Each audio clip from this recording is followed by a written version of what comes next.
Assalamualaikum warahmatullahi wabarakatuh.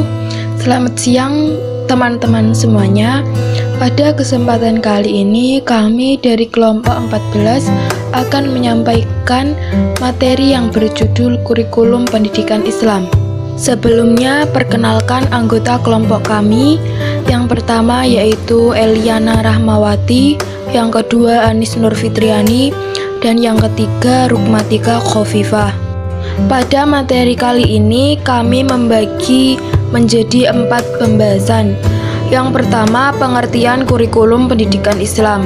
Yang kedua, dasar-dasar kurikulum pendidikan Islam.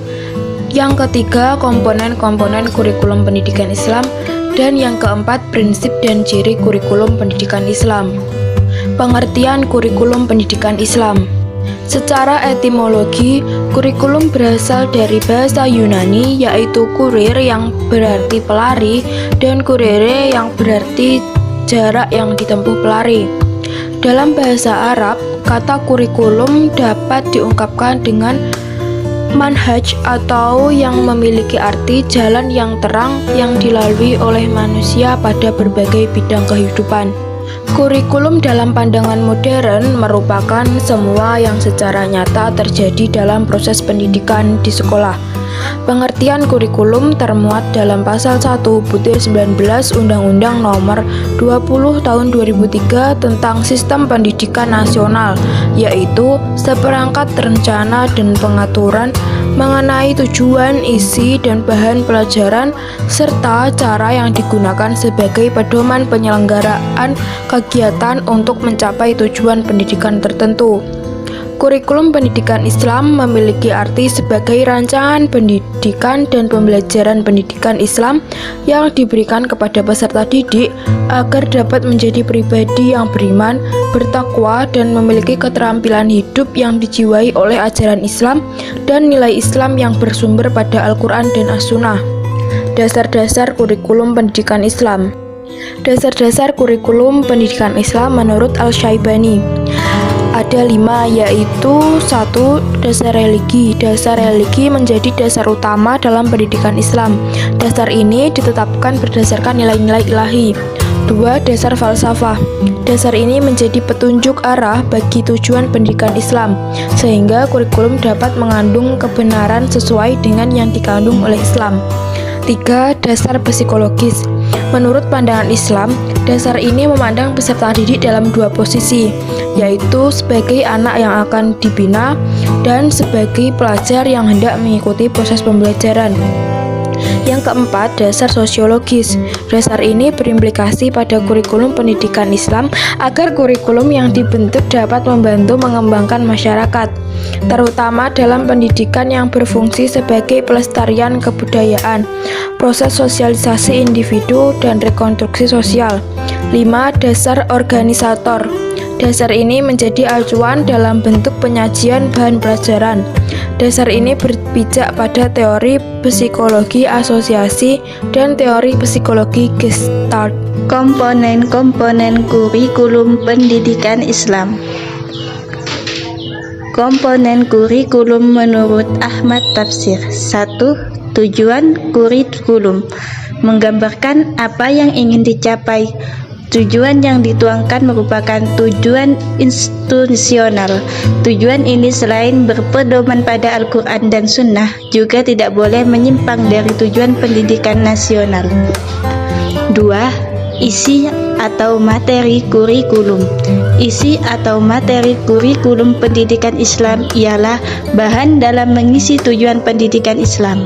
Materi pendidikan Islam sendiri termuat dalam Al-Quran, surat Al-Luqman ayat 12-19. 3. Cara-cara yang digunakan pendidik untuk menyampaikan isi kepada peserta didik melalui proses pembelajaran. 4. Evaluasi. Melakukan penilaian yang digunakan untuk mengukur hasil-hasil dari proses pendidikan yang dirancang dalam kurikulum sekaligus untuk mengetahui tercapainya tujuan. Komponen kurikulum menurut Ramayulis. 1. Tujuan yang ingin dicapai. Tujuan meliputi tujuan akhir, tujuan khusus, dan tujuan sementara. Tujuan pendidikan Islam semata-mata untuk mencari ridha Allah Subhanahu wa taala sebagaimana sabda Rasulullah SAW sebagai berikut. Qala Rasulullah SAW, man ta'allama ilman mimma yuftaghu bihi wajhullahi azza wa jalla la yata'allamahu illa liyusiba bihi aghdan minad dunya lam yajidi aghfal jannah yaumal qiyamah ya'ni rihaha. Rawahu Abu Dawud bi isnad sahih. Artinya, dari Abu Hurairah, ia berkata, Rasulullah SAW bersabda, barang siapa yang mempelajari ilmu pengetahuan yang semestinya bertujuan untuk mencari ridha Allah Azza wa Jalla, kemudian ia mempelajari dengan tujuan hanya untuk mendapatkan kedudukan atau kekayaan duniawi, maka ia tidak dapat mendapatkan baunya surga kelak pada hari kiamat. Hadis riwayat Hakim. Yang kedua, isi kurikulum. Materi pembelajaran yang diprogram untuk mencapai tujuan pendidikan yang telah ditetapkan. Materi tersebut disusun dalam silabus, kemudian dalam mengaplikasikannya dicantumkan pula dalam satuan pembelajaran dan rencana pembelajaran. Yang ketiga, media. Media berfungsi sebagai sarana perantara dalam pembelajaran untuk menjabarkan isi kurikulum agar mudah dipahami oleh peserta didik. Media tersebut dapat berupa benda atau material dan bukan benda non-material. Yang keempat, strategi. Strategi merujuk kepada pendekatan dan teknik mengajar yang digunakan. Dalam strategi terdapat komponen penunjang lainnya, yaitu sistem administrasi, pelayanan BK, remedial, pengayaan, dan sebagainya. Yang kelima, proses pembelajaran. Perlu adanya sarana pembelajaran yang kondusif dalam proses pembelajaran sehingga memungkinkan dan mendorong kreativitas peserta didik. Salah satu metode mendidik yang dianggap memiliki pengaruh yang besar adalah memberi dengan memberi contoh keteladanan, seperti hadis yang termuat dalam ayat Al-Quran di bawah ini. A'udzu billahi minasyaitonir rajim. Bismillahirrahmanirrahim. Laqad kana lakum fi rasulillahi uswatun hasanatun liman kana yarjullaha wal yawmal akhir wa dzakarallaha katsiran.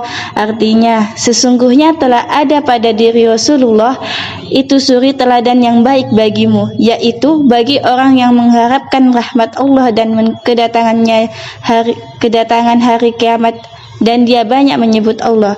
Quran Surat Al-Ahzab ayat 21. Yang keenam, evaluasi. Evaluasi pada dasarnya adalah suatu proses untuk mengecek keberlakuan kurikulum. Dengan adanya evaluasi atau penilaian dapat diketahui cara pencapaian tujuan. Materi yang selanjutnya yaitu prinsip dan ciri kurikulum pendidikan Islam. Prinsip-prinsip kurikulum pendidikan Islam ada 13. Yang pertama ada prinsip berasaskan Islam. Maksudnya, setiap yang berkaitan dengan kurikulum, baik falsafah, tujuan kandungan, metode mengajar, dan cara perlakuan, harus berlandaskan pada agama dan akhlak Islam. Yang kedua, ada prinsip mengarah kepada tujuan, yaitu seluruh aktivitas dalam kurikulum diarahkan untuk mencapai tujuan yang dirumuskan sebelumnya. Yang ketiga, ada prinsip integritas antara mata pelajaran, pengalaman, dan aktivitas yang terkandung dalam kurikulum. Yang keempat, ada prinsip relevansi, yaitu adanya kesesuaian pendidikan dengan lingkungan hidup peserta didik. Yang kelima, prinsip fleksibilitas, yaitu terdapat ruang gerak yang memberikan sedikit kebebasan dalam bertindak. Yang keenam, ada prinsip integritas, yaitu kurikulum termasuk dalam menghasilkan manusia seutuhnya. Manusia yang mampu mengintegritaskan antara fakultas dzikir dan fakultas pikir. Yang ketujuh, ada prinsip efisiensi, yaitu agar kurikulum dapat mendayagunakan waktu, tenaga, daya, dan sumber lain secara cermat, tepat, dan memadai, dan dapat memenuhi penerapan. Yang keempat ada prinsip kontinuitas dan kemitraan, yaitu bagaimana susunan kurikulum yang terdiri dari bagian yang berkelanjutan dengan kaitan-kaitan kurikulum lainnya, baik secara vertikal, berjenjang, maupun secara horizontal. Yang kesembilan ada prinsip individualitas, yaitu bagaimana kurikulum memperhatikan perbedaan pembawaan dan lingkungan anak pada umumnya yang meliputi seluruh aspek pribadi peserta didik. Yang ke-10 ada prinsip kesamaan, memperoleh kesempatan dan demokratis, yaitu bagaimana kurikulum dapat memberdayakan semua peserta didik dalam memperoleh pengetahuan, keterampilan, dan sikap yang sangat diutamakan. Yang ke-11 ada prinsip kedinamisan, yaitu agar kurikulum tidak statis, tapi dapat mengikuti perkembangan ilmu pengetahuan dan perubahan sosial. Yang ke-12 ada prinsip keseimbangan, yaitu bagaimana kurikulum dapat mengembangkan sikap potensi pada peserta didik dengan harmonis. Yang ke-13 ada prinsip efektivitas, yaitu agar kurikulum dapat menunjang efektivitas pendidik yang mengajarkan dan peserta didik yang belajar. Selanjutnya, ciri kurikulum pendidikan Islam. Yang pertama, kurikulum pendidikan Islam menonjolkan tujuan utama dan akhlak pada berbagai tujuannya, kandungan, metode, alat, dan teknik yang bercorak agama. Yang kedua, meluas cangkupannya dan menyeluruh kandungannya. Maksudnya, kurikulum yang betul-betul mencerminkan semangat, pemikiran, dan ajaran yang menyeluruh. Yang ketiga, ada bersikap seimbang di antara berbagai ilmu yang dikandung dalam kurikulum yang digunakan. Yang keempat, bersikap menyeluruh dalam menata seluruh mata pelajaran yang diperlukan oleh anak didik. Baik, sekian yang dapat kami sampaikan. Ada kurang lebihnya kami mohon maaf. Wassalamualaikum warahmatullahi wabarakatuh.